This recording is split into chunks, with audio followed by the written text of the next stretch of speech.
Halo Sobat Sehat, jumpa lagi dengan kita berdua. Saya Dr. Sung Dan saya Dr. Hans. di acara Triple H, hidup happy healthy. Ya, jadi pada video kali ini kita mau melanjutkan video tentang slimming, bagaimana mengecilkan tubuh. Di Kalau di beberapa video bagian. sebelumnya kita sudah bahas ngecilin pipi. Silakan tonton, kita tidak bongkar di sini. Ya. Dan video kali ini saya mau tanya Dr. Hans. Ya. Dan ini mewakili Sobat Sehat semua. Bagaimana caranya supaya badan saya bisa lebih kurusan, slimming, tapi area yang harusnya ada lemak tidak ikut turun, payudara. Ini yang cewek nih pasti yang tanya. Yang cewek. Cewek dong Kalau pasti yang cowok, tanya. aneh lah. Cewek nih soalnya dia kan nggak diberikan intro dok. Ini untuk cewek gitu terutama. Untuk cewek dan cowok mungkin yang peduli dengan pasangannya.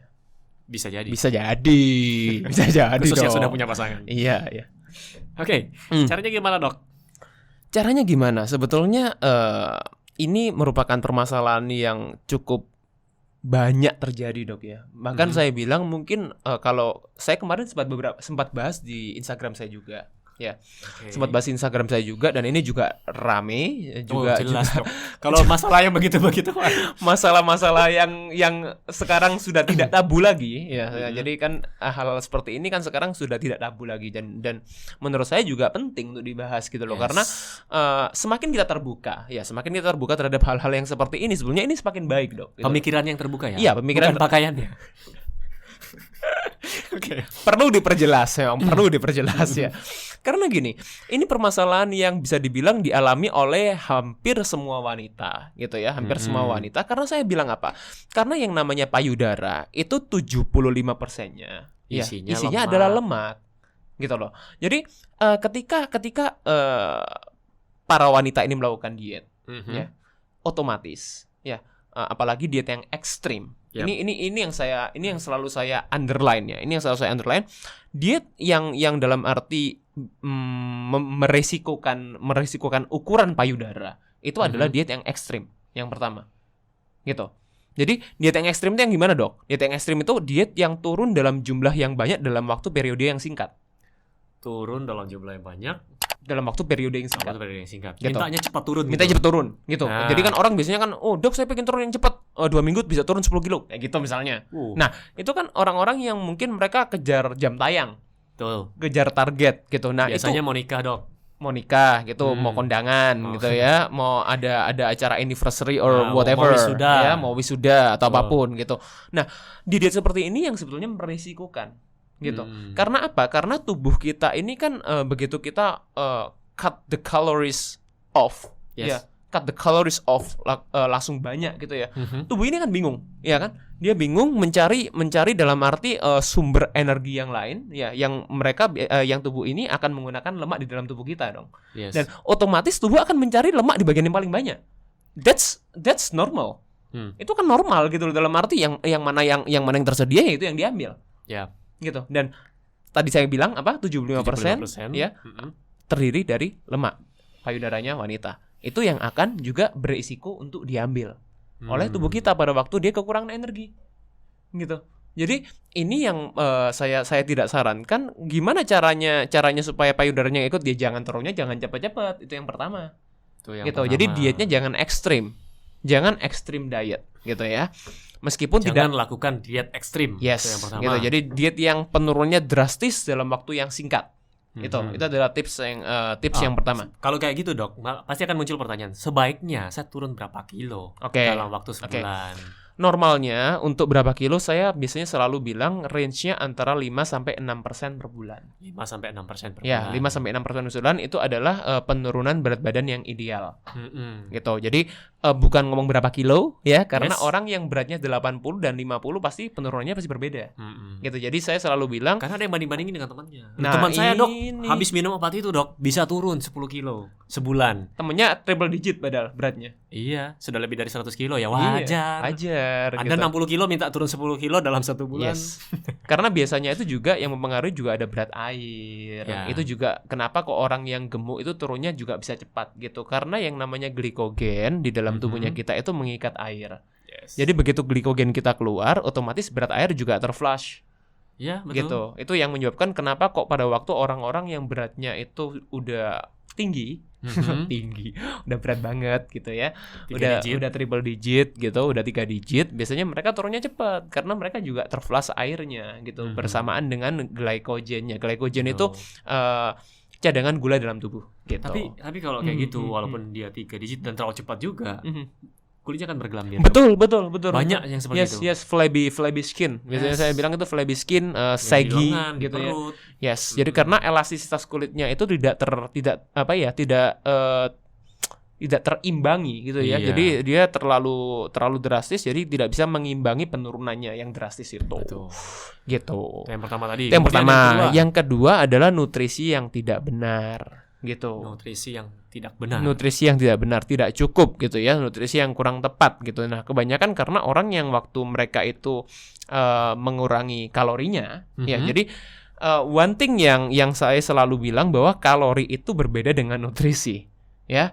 Jadi kalori itu berbeda dengan nutrisi. Jadi jangan disamakan. Makanan yang tinggi rendah kalori, ya, belum tentu dia memiliki nutrisi yang cukup. Gitu. Jadi kalau rendah kalori, rendah nutrisi, that's not good food. Itu bukan makanan yang sehat. Mungkin akan ada yang muncul pikiran, bedanya apa dok, nutrisi sama kalori? Oke, jadi mungkin nutrisi itu gini loh, yang sering waktu mungkin kalau kita zaman kecil kita ngomongnya makanan yang bergizi. Makanan yang bergizi. Nah, itu adalah makanan yang bernutrisi gitu ya. Tapi kalau kita ngomongin kalori, itu adalah energi yang terkandung di dalam makanan itu. Itu bedanya. Gitu ya. Jadi tidak selalu makanan yang rendah kalori itu mereka memiliki nutrisi yang baik. Gitu. Jadi itu yang saya selalu utarakan, saya selalu sampaikan gitu ya. Nah, kalau kita pada waktu kita makan makanan yang kalau mau diet nih dok, nyari makanan yang segalanya serba rendah kalori, low kalori. Kita kan didoktrin seperti itu. Masyarakat kita kan didoktrin seperti itu. Yes. Nah, ini yang saya kurang setuju. Gitu. Karena tidak semua makanan yang tinggi kalori, ya, itu juga tidak sehat. Ya benar sih. Tidak semua makanan yang tinggi kalori itu tidak sehat. Tidak sehat, betul. Gitu. Contoh nih, ya, alpukat. Ya. Banyak orang yang menjauhi alpukat karena mereka menganggap itu, oh ini tinggi lemak dok. Saya nggak mau makan ini di diet saya. Saya takut. Saya suka malahan. Gitu. Oh banyak loh dok yang orang hindari. Banyak. Klien saya mereka bilang, saya nggak mau dok makan alpukat. Loh kenapa? Oh tinggi kalorinya, apalagi lemaknya tinggi, gitu, ya kan? Nah itu kan salah satu contoh yang banyak orang hindari seperti itu. Jadi apakah yang salah adalah kalorinya? Enggak, yang salah karena kita makannya berlebihan kan gitu. Betul. Yang salah karena kita makannya sama susu kental manis, itu kan yang bermasalah. Sekarang namanya bukan susu kental manis. Apa dong? Krim kental manis. Krim kental manis. Oh ya, karena sudah pernah dikomplain tempo hari di media. Iya. Saya ingat tempo hari diwawancarai sama media mengenai itu. Itu separuhnya gula. Iya gitu. Nah, jadi ini ya. Jadi permasalahannya adalah pada waktu kita dietnya kita tidak cukup nutrisinya, ya. Kita tidak memiliki nutrisi yang baik. Terutama adalah good fat.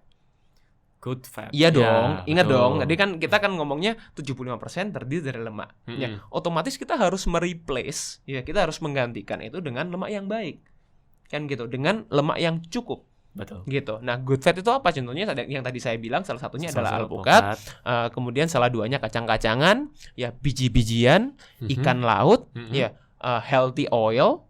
Ya, jadi itu omega 3 ya. Jadi itu sangat banyak nutrisi-nutrisi yang kita perlukan untuk menjaga supaya ukuran payudara itu tetap kencang.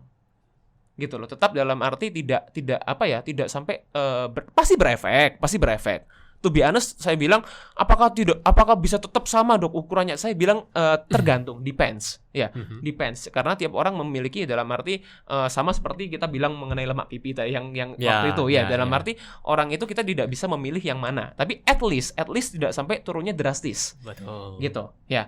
Yang ketiga kita harus tetap exercise. Dan exercise yang dianjurkan? Exercise di bagian dada. Oke, jadi tetap dilatih bagian dadanya gitu loh, karena tetap kenceng. Iya, karena bagaimanapun everything is about visual, right? Ya, jadi cowok pun ya kan melihat cewek loh, iya kan cowok melihat cewek dalam arti kan visual dulu. Betul. Gitu, visual dulu. Oh, bagaimana kalau kita melihat ya dalam arti bagian payudaranya itu menarik, misalnya seperti itu. Ya kan? Nah, kalau itu kan saya enggak lihat mukanya dulu baru ke bawah. Saya bercanda. Dokter Hans ini.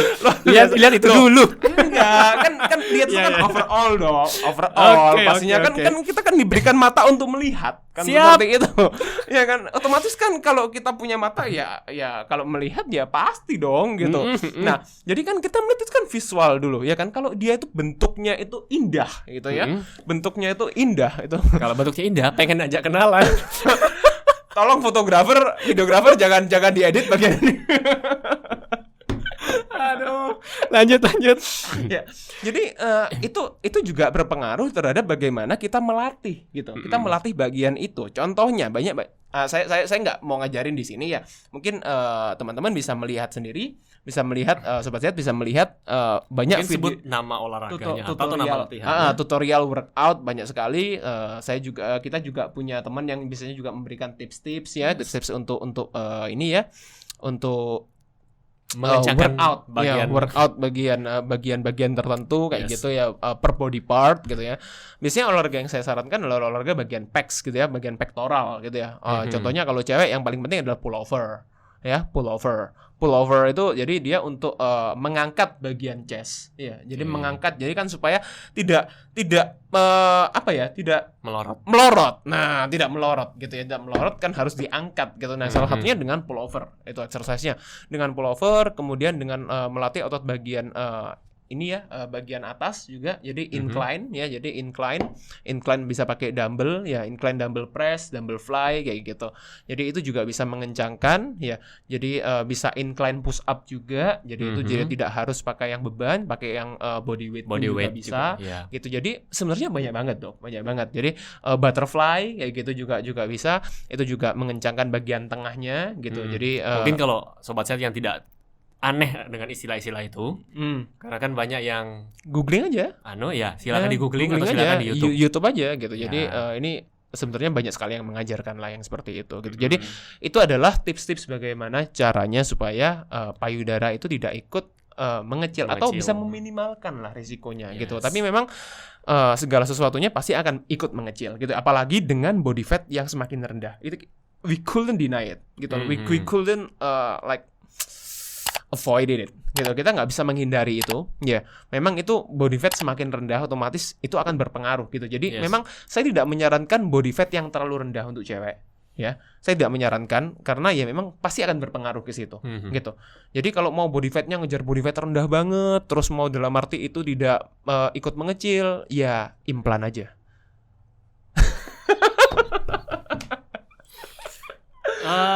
Itu beda cerita sih. Iya kan, gitu loh. Saya bilang karena gini loh dok. Saya tuh ada klien saya, yang bilang seperti ini. Saya pengen turun cepat, ya. Saya pengen turun cepat. Saya pengen dalam arti tidak ikut mengecil. Saya bilang ada caranya. Ya itu tadi. Ya implan aja. Pergi ke Korea, ya kan? Pergi ke Korea, cari implan yang bagus gitu ya, ke dokter yang hebat gitu ya. Lakukan implan ya, jadi bisa kejar body fat yang rendah. Ukuran tetap sama. Yes, selama fungsinya untuk menyusui tidak digunakan lagi. Nah, tuh. Iya, kalau kan? Sudah implan fungsi untuk menyusui.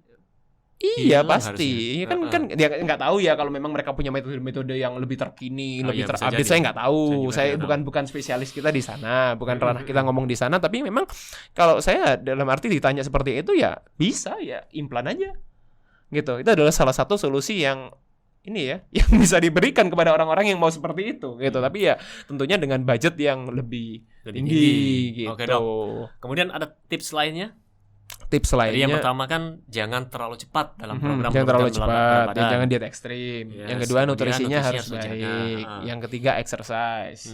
Udah gitu aja sih. 3 ini ya. Jadi itu yang paling penting gitu. Jadi untuk yang alami tentunya gitu. Untuk yang alami itu yang aja. Yang keempat boleh tadi yang keempat kalau mau ditambahkan ya silahkan selama Anda punya budget dan disetujui oleh pasangan Anda gitu. Oke Sobat Sehat, itu tadi diskusi kita bincang-bincang seputar bagaimana caranya menurunkan berat badan tanpa harus mengorbankan ukuran payudara. Yes. Oke. Semoga video ini dapat bermanfaat buat Anda semua. Kalau suka, silakan share pada teman-teman Anda.